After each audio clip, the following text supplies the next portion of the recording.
సర్వతీర్థమయీ మాత సర్వదేవమయ పిత తస్మాత్ సర్వప్రయత్నేన పూజయేత్ తాహి నిత్యతః.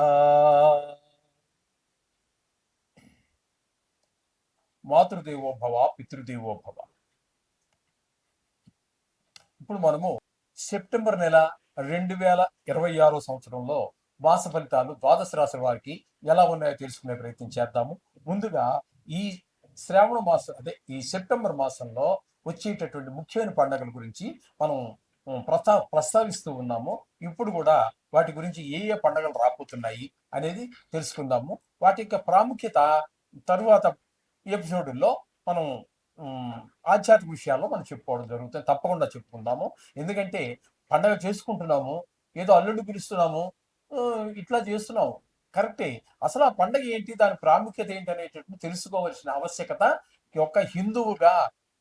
తినడం మాత్రం మర్చిపోకుండా చేసుకుంటున్నాం. దానికి ఏమేం పిండి వంటలు చేసుకోవాలని చెప్పారో అవన్నీ చేసుకుంటున్నాం, కమ్మగా తింటున్నాము. ఓకే, దాని గురించి ఏం కాదు. అయితే ఆ పండగ ఎందుకు చేసుకుంటున్నాం అనేది తెలియకుండా పండగలు అనేవి పిండి వంటలు చేసుకుని తినటానికి కాదు, ఆ పండగ యొక్క ప్రాముఖ్యత తెలుసుకోవడం కోసం మనం ఖచ్చితంగా వీడియో చేసుకుందాం. రైట్. ఇప్పుడు మీకు 3వ తారీఖు సెప్టెంబర్ శ్రీకృష్ణాష్టమి, అంటే శ్రీకృష్ణుడు పుట్టినటువంటి పర్వదినం. అలాగే 9వ తారీఖు మాస శివరాత్రి, అంటే ఈశ్వరుడికి అభిషేకం మనం ప్రతి నెలలోనూ చేసేటటువంటిది. ఓకే, ఒక రకంగా చెప్పాలి అంటే మహాశివరాత్రితో సమానమైనటువంటిది, దగ్గరగా సమానమైనటువంటిది. అటువంటి మాస శివరాత్రి ప్రతి నెలలో వస్తుంది. అది 9వ తారీఖు. ఇకపోతే సంవత్సరానికి ఒకసారి వచ్చి అఖిల మొత్తం భారతదేశం అంతా మాత్రమే కాకుండా అనేక దేశాలలో కూడా, హిందువులు ఉన్నటువంటి దేశాల్లో చేసుకుంటున్నటువంటి మహా పవిత్రమైన పండగ వినాయక చవితి. అది 14వ తారీఖు సెప్టెంబర్. అలాగే దాని మరుసటి రోజే ఋషి పంచమి. ఈ ఋషి పంచమి అనేటటువంటిది మనం అందరూ దాన్ని అసలు ఇంచుమించుగా ఎవరు జరుపుకోవట్లేదు. కానీ దానికి ఉన్నటువంటి ఇంపార్టెన్స్, దానికి ఉన్నటువంటి ప్రాముఖ్యత గురించి కూడా మనం నెక్స్ట్ ఎపిసోడ్లో చేసుకుందాం. అది ఆధ్యాత్మిక విషయాల్లో చేసుకుందాం. అలాగే 27వ తారీఖు నుంచి మహాలయ పక్షాలు. ఇది కూడా సంవత్సరంలో ఒక్క 15 రోజులు మాత్రం వస్తుంది. అంటే చనిపోయినటువంటి మన వంశంలో మన రక్త సంబంధీకులు, అనాది కాలం నుంచి వస్తున్నటువంటి మన దేవతలు ఎవరైతే ఉన్నారో వారి అందరికీ కూడా ఒక శాశ్వత పుణ్యలోకాలు ఉండాలి అనేటటువంటి ఉద్దేశంతో మనం వాళ్ళకి ఈ మహాలయ పక్షం అనేటటువంటిది జరుపుతూ ఉంటాము. నిజానికి నేనే ఉన్నానండి. నేను మా తల్లి గారికి, మా తండ్రి గారికి, నా భార్యకి మాత్రమే నేను పెట్టడానికి అర్హుణ్ణి అవుతాను. మిగతా మా అన్నలు చేసుకోవడానికి, మా మేనమావలు, మా మేనత్తలు, అలాగే మా అమ్మ తరఫు వాళ్ళు, వీళ్ళెవ్వరికీ చేయడానికి నాకు అర్హత లేదు. కానీ వాళ్ళ పిల్లలు చేసుకుంటారు. కానీ ఇటువంటి మహాలయ పక్షాల్లోనూ, పుష్కరాలలోనూ, కొన్ని పవిత్ర క్షేత్రాల్లోనూ వీళ్ళందరికీ పెట్టేటటువంటి సాంప్రదాయం మన హిందూ సాంప్రదాయంలో చెప్పబడింది. కాబట్టి అటువంటి మన పెద్దలందరికీ కూడా అందరినీ తలుచుకునే ఒక్క కృతజ్ఞత తెలియపరుచుకునేటటువంటి అవకాశం ఈ మహాలయ పక్షాల్లో మనకి వస్తోంది. ఇవన్నీ కూడా సెప్టెంబర్ నెలలో వచ్చేటటువంటి ఇంపార్టెంట్ పండుగలు. వీటి గురించి మనం సెపరేట్గా తప్పకుండా మనం వీటిలో చెప్పుకుందాం. ఇదివరకు చెప్పేసినవి ఉన్నాయి. వినాయక చవితి ఉంది, సరే 3-4 సంవత్సరాలు చెబుతూనే ఉన్నాం. అటువంటి దాన్ని వదిలిపెడదాం. ఎప్పుడు మనం టచ్ చేయనటువంటివి, ఎప్పుడు ముట్టుకోనటువంటివి, ఎప్పుడు చెప్పనటువంటివి ఏవైతే ఉన్నాయో ఆ విషయాన్ని మనం తప్పకుండా ప్రస్తావిద్దాం. ఆ విషయాలు మీరు తెలుసుకుని తీరాలి. మన పండగ పిండి వంటలు చేసుకుని తినడానికి, డప్పులు కొట్టేసి వాటి ముందు ఎగరడానికి కాదు.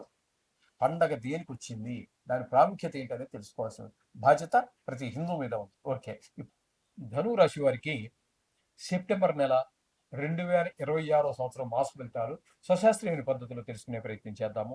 ధనువు రాశి వారికి తృతీయ స్థానంలో రాహుగ్రహ సంచారం జరుగుతున్నది. తృతీయ స్థానంలో రాహు చాలా అద్భుతమైనటువంటి ఫలితాలన్నీ ఇస్తాడు.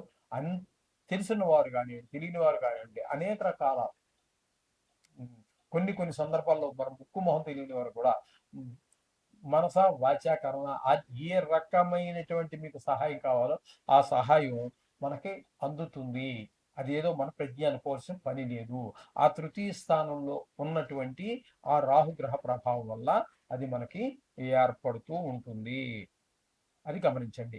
అలాగే చతుర్థ స్థానం దగ్గరికి వచ్చినప్పటికీ దీన్ని అర్ధాష్టమ శని అంటారు. శని గ్రహ సంచారం జరుగుతోంది.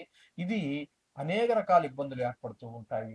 దీన్ని కూడా కొంతమంది ఏం చేస్తున్నారు అన్నట్టయితే, ఇది ఆ కష్టాలు ఏర్పడడం తెలివి తక్కువ తనం అనుకునో, లేకపోతే వాడేదో మోసం చేశాడనో, అది ఉండొచ్చు, కావచ్చు, కాదని కాదు. కానీ మొత్తం మీద మీ తెలివి తక్కువతనం మాత్రం కాదు. మీ యొక్క బద్ధకం కారణం కాదు. ఆ చతుర్థ స్థానంలో ఉన్నటువంటి శనిగ్రహ ప్రభావం ఆ విధంగా ఉంటుంది. అందుచేత శనికి తప్పకుండా ఏదో ఒకటి చేసుకోవటం. ఏంటంటే ఇప్పుడు మనం మాస ఫలితాలు చెప్పుకుంటున్నాం కాబట్టి మాస ఫలితాలు ఈ మాసం గురించి చెప్పుకుంటున్నాము. కానీ మీన రాశిలో ఆయన సంచారం 2.5 సంవత్సరాల పాటు జరుగుతుంది. కొంతకాలం గడిచింది అనుకోండి, రిమైనింగ్ అది కావాలంటే మళ్ళీ మీరు మాకు ఫోన్ చేసి తెలుసుకోండి. దానికి ఏం చేయాలో పరిష్కారం అనేది మనం చెప్తాము. అది ఎందుకంటే 2.5 సంవత్సరాలు ఇటువంటి దీర్ఘకాలం ఉండేటటువంటి గ్రహాల యొక్క వాటి గురించి ఆర్థిక స్తోమత ఏమాత్రం ఉన్నా, దానికి తగిన ఆర్థిక స్తోమత లేకపోయినా దానికి ఏదైనా చెప్తాను. నేను ఓపికగా చెప్తాను. నాకు ఆ భగవంతుడు ఓపిక ఇచ్చాడు. నాకు ఉన్నటువంటి కోపాన్ని కూడా కాశీలో వదిలిపెట్టడం జరిగింది. అందుచేత మ్యాక్సిమం నేను ఏదో షూటింగ్లో ఉంటేనో, లేదా బయట ఉంటేనో, లేకపోతే ట్రావెలింగ్లో ఉంటేనో చెప్పలేను. కానీ మీరు అడిగిన దానికి నేను సమాధానం ఖచ్చితంగా చెప్తాను. సంప్రదించండి. దానికి ఏం చేయాలి, ఆర్థిక పరిస్థితిని బట్టి దానికి తగినట్టుగా మనం చెప్తాం, ప్లాన్ చేయాలి. ఈ విధంగా అర్ధాష్టమ శని అంటారు. ఈ విధమైనటువంటి పరిస్థితి అంతా ఈ ధనురాశి వారికి ఉన్నది. సప్తమ స్థానంలో 18 రోజులు, అష్టమ స్థానంలో 12 రోజులు కుజుని యొక్క సంచారం జరుగుతోంది. ఈ రెండు కూడా ఈ 17వ స్థానంలో ఉన్నప్పుడు భార్యాభర్తల మధ్యన, జాయింట్ వ్యాపారస్తుల మధ్యన భిన్నాభిప్రాయాలు ఏర్పడటము, కీచులాట్లు ఉండటం జరిగితే, 8వ స్థానంలోకి వచ్చాక చాలా చెడు వార్తలు ఏవో విని పరిస్థితి అంతా కనబడుతూ ఉంటుంది. అవమానాలు అవన్నీ కలుగుతూ ఉంటాయి అష్టమ స్థానంలో కుజుడి వలన.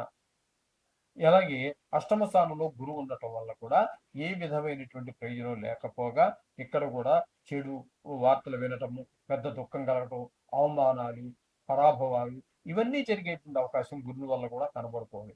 ఎంత శుభగ్రహం అయినప్పటికీ ఈ గోచారంలో ఏంటంటే ఉన్న స్థానాన్ని బట్టి ఫలితాలు ఉంటూ ఉంటాయి. ఇది కాకుండా దీనికి మనం ఇంకా లోతుకి వెళ్ళాలి అన్నట్టయితే మూర్తిమంతం అని ఉంటుంది. ఆ మూర్తిమంతం చూసి మనం రిజల్ట్ చెప్పాలి. ఇది కూడా ఎందుకంటే ఇప్పుడు మనం చెప్పుకుంటున్నటువంటిది గురువు కూడా ఇక్కడ సంవత్సర కాలం పాటు ఉంటాడు. కొద్ది రోజులు గడిచింది కానీ ఒక సంవత్సరం పాటు కాబట్టి ఇటువంటి శని, గురువు, రాహు, కేతు లాంటి వాటికి ఎంతకాలం ఉందని చూసుకుని ఒక మంచి జ్యోతిష్యుని కలిసి దాని పూర్తి వివరాలు తెలుసుకొని దానికి తగినటువంటి శాంతి చేసుకోవడం అనేది అవసరం. ఒకవేళ ఆర్థిక పరిస్థితి లేదు, దానికి తగినట్టు ఉన్నాయి, దానికి తగినట్టు ఉంటాయి కూడా. అవి ఆ విధంగా మీరు ఏది అడిగినప్పటికీ ఫోన్ చేసి నేను చెప్పడం జరిగింది, సందేహంగా. ఓంభూయా. ఇకపోతే బుధుని యొక్క సంచారం భాగ్యస్థానంలో 7 రోజులు, దశమ స్థానంలో ఒక 23 రోజులు జరుగుతున్నది. ఇక్కడ భాగ్యస్థానంలో శుభ ఫలితాలు ఇవ్వకపోయినప్పటికీ 7 రోజుల పాటు 23 రోజులు మీకు దశమ స్థానంలో ఉన్నాడు కాబట్టి ఆయన అక్కడ మీకు వృత్తిపరమైన అభివృద్ధి ఖచ్చితంగా కనబడుతుంది. దానిలో లాభాలు పొందగలుగుతారు.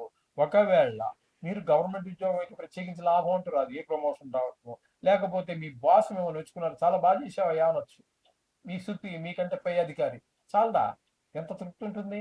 ఆ విధమైన ఏదో మొత్తం మీద మీకు ఒక దశమ స్థానంలో ఉన్నప్పుడు వృత్తిపరమైనటువంటి మీ సొంత వ్యాపారం అనుకోండి, వ్యాపారం బాగా జరుగుతుంది, లాభాలు వస్తాయి ఎక్కువగా.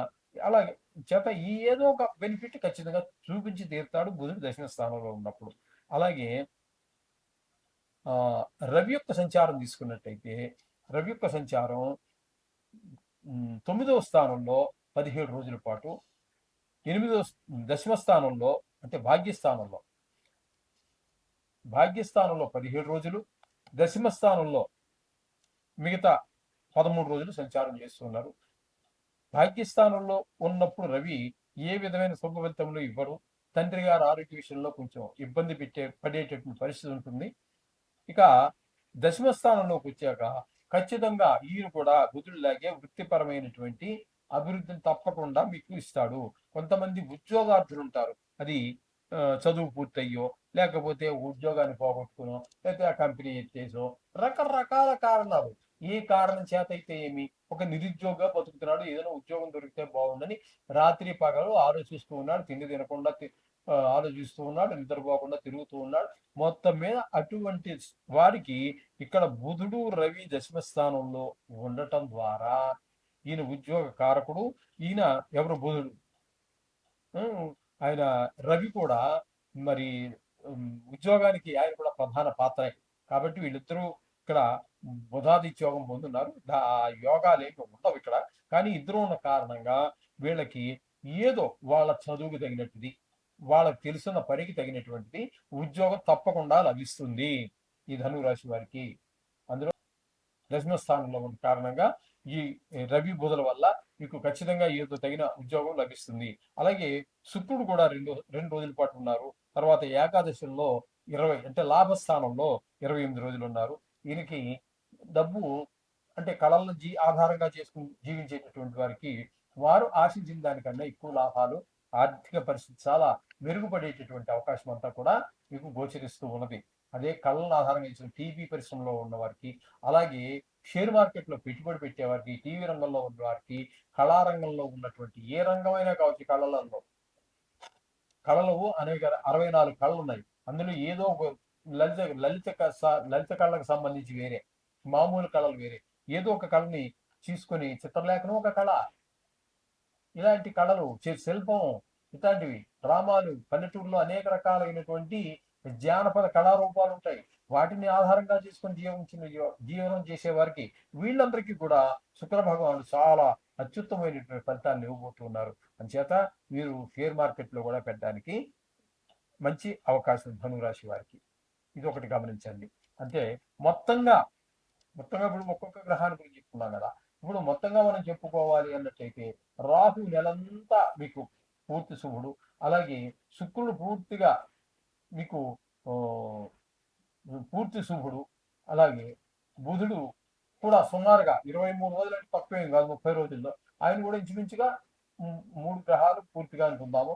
రవి మాత్రం ఒక 18 రోజులు మీకు అనుకూలమైనటువంటి పరిస్థితిలో ఉన్నారు.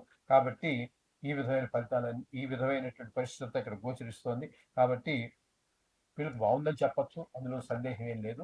కానీ ఏదైనప్పటికీ ప్రతికూలమైన గ్రహాలు ఇవే తీరుతాయి. కాబట్టి మన నిత్య పూజలో ఒక భాగంగా నవగ్రహాల యొక్క అనేక రకాలు ఉన్నాయి. బీజాక్షరాలు ఉన్నాయి, వేద మంత్రాలు ఉన్నాయి. మీకు ఏది వస్తే అది, ఏది రాలేదు వారాల పేరు చెప్పేసుకోండి.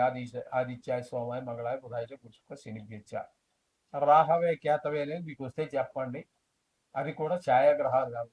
ఆ 7 వరుసగా చెప్పేసి రాహవే, కేతవే, నమః అని 2 అది కూడా జాయిన్ చేయండి. 9 గ్రహాలు అయిపోతాయి. ఈ విధంగా చేసినట్టయితే మీకు సర్వశుభాలు ఏర్పడతాయి. శుభం భూయాలు.